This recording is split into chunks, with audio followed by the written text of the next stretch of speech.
अपनी हुकूमत चाहता था। मार्कस पृथ्वी से अलग एक ऐसी खूबसूरत दुनिया जहां के लोगों के पास जादू तो नहीं, लेकिन उससे भी बढ़कर शक्तियों का खजाना था, जिसके जरिए यहाँ हर कोई मार्कस पर अपनी हुकूमत चाहता था।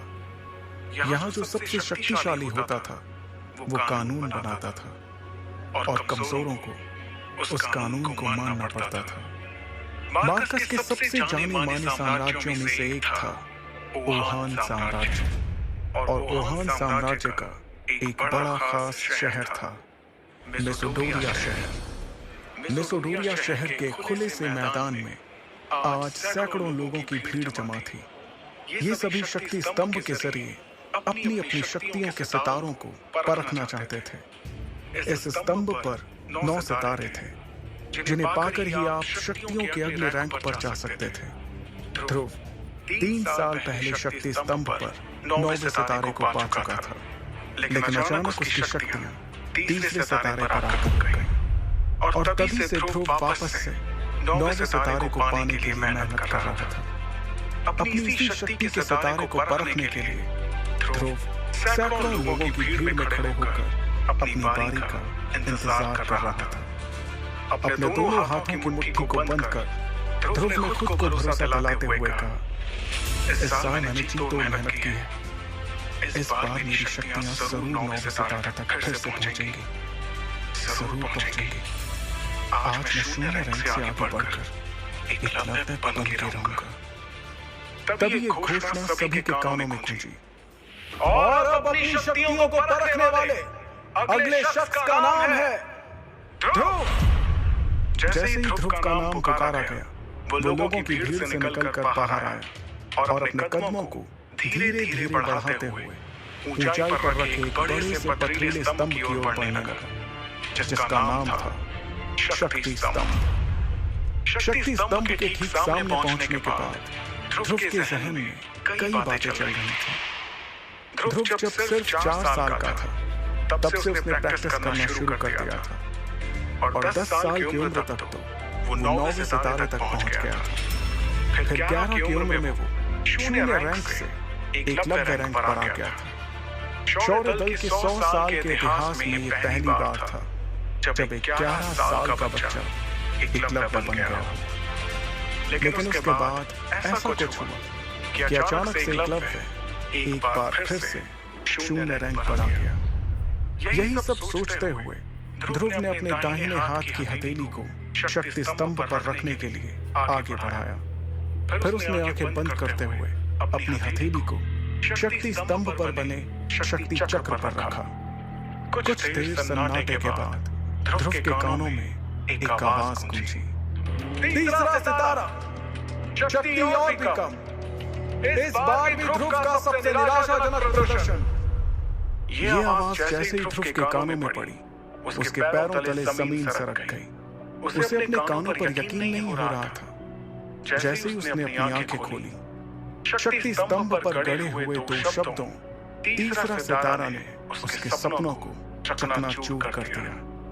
उसे बिल्कुल भी समझ नहीं आ रहा था कि आखिर ऐसा कैसे हो सकता था। इस बार तो उसने हर बार से ज्यादा मेहनत की थी। शक्ति स्तंभ के सामने खड़े ध्रुव ने अपने आप से बड़बड़ाते हुए कहा, नहीं नहीं, ऐसा नहीं हो सकता, ऐसा बिल्कुल भी नहीं हो सकता। खुद से नाराज ध्रुव ने दोबारा 2 से 3 बार अपनी हथेली को शक्ति स्तंभ पर रखकर देखा, लेकिन हर बार उसे अपनी आंखों के सामने वही सितारा दिखाई दे रहा था, जिसने पिछले 3 सालों से उसकी रातों की नींद छीन रखी थी। उधर मैदान में खड़े सैकड़ों लोगों की भीड़ में से किसी ने चिल्लाते हुए कहा, शून्य रैंक, जल्द नीचे आ जा। अगर बार बार शक्ति स्तंभ पर हाथ रखने से शक्तियों का सितारा बढ़ जाता तो तू पिछले 3 सालों से तीसरे सितारे पर नहीं होता। उसके इतना कहते ही कई लोगों ने जोर के ठहाकों के साथ ध्रुव पर हंसना शुरू कर दिया। ये हंसी के ठहाके पूरे मैदान में गूंजते हुए ध्रुव के कानों में तीर की तरह जुड़ रहे थे। ध्रुव ने वहां से निकलने के लिए अपने कदमों को आगे बढ़ाना शुरू किया, लेकिन अब उसके कानों में उन सभी के हंसी के ठहाकों के साथ कई ताने भी सुनाई देना शुरू हो गए। क्यों भाई, एक बार फिर से ध्रुव ने साबित कर ही दिया कि वो पिछले 3 सालों से शून्य था, शून्य है और आगे भी शून्य ही रहेगा। गलती से ही हीरो बन गया था ये छोटी सी उम्र में। हाँ भाई, बिल्कुल सही कहा। और मेरे हिसाब से अब इस शून्य की कीमत हमारे शौर्य दल में किसी कचरे से कम नहीं है। बात तो तुम्हारी भी सही है, लेकिन हमारी मजबूरी भी तो देखो। हमारे शौर्य दल के जांबाज लीडर अरेंद्र उसके पिता हैं। अगर ऐसा नहीं होता तो हम लोगों ने इसे कब का मेसोपोटामिया से बाहर फेंक दिया होता। लोगों के मुंह से निकलते ताने ध्रुव के दिल में बेचैनी और घबराहट पैदा कर रहे थे। ये घबराहट अब उसके चेहरे पर भी साफ साफ नजर आ रही थी, जिसे वहीं पर मौजूद उसकी सबसे अच्छी दोस्त इरा भी भाप चुकी थी। इरा भीड़ से निकलते हुए बाहर आई और उसने ध्रुव के कंधे पर अपना हाथ रखा। अगले ही पल उन दोनों की नजरें आपस में मिली, जिससे ध्रुव की बेचैनी थोड़ी कम हुई। कुछ ही देर में वो दोनों साथ साथ कदम बढ़ाते हुए मैदान से बाहर निकल के जाने लगे। ध्रुव अपने घर शौर्य महल की तरफ बढ़ रहा था। तभी इरा ने उदास दिख रहे ध्रुव का हौसला बढ़ाते हुए कहा, ध्रुव, तुम्हें उन लोगों की बातों से परेशान नहीं होना चाहिए। मुझे तुम पर पूरा भरोसा है। एक ना एक दिन तुम एकलव्य जरूर बनोगे। इरा अपने सबसे अच्छे दोस्त को दिलासा देने की कोशिश कर रही थी, लेकिन इस वक्त ध्रुव के जहन में सिर्फ एक ही बात चल रही थी कि आखिर इतनी मेहनत करने के बाद भी उसकी शक्तियां क्यों नहीं बढ़ रही थी।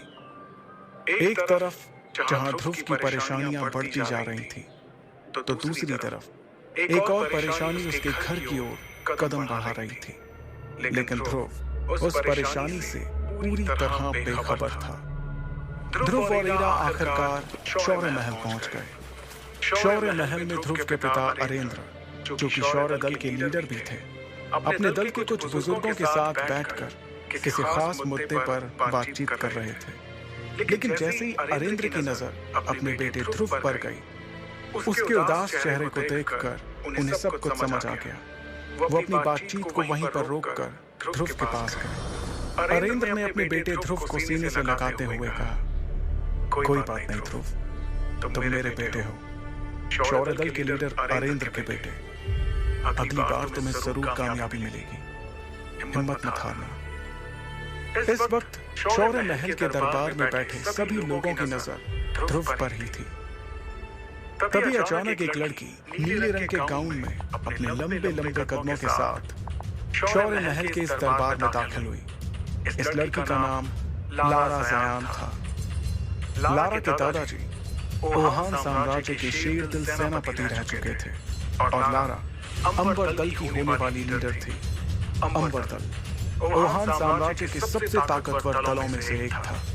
ये इतिहास में पहली बार था कि कोई इतनी कम उम्र में अंबर दल का लीडर बनने वाला था।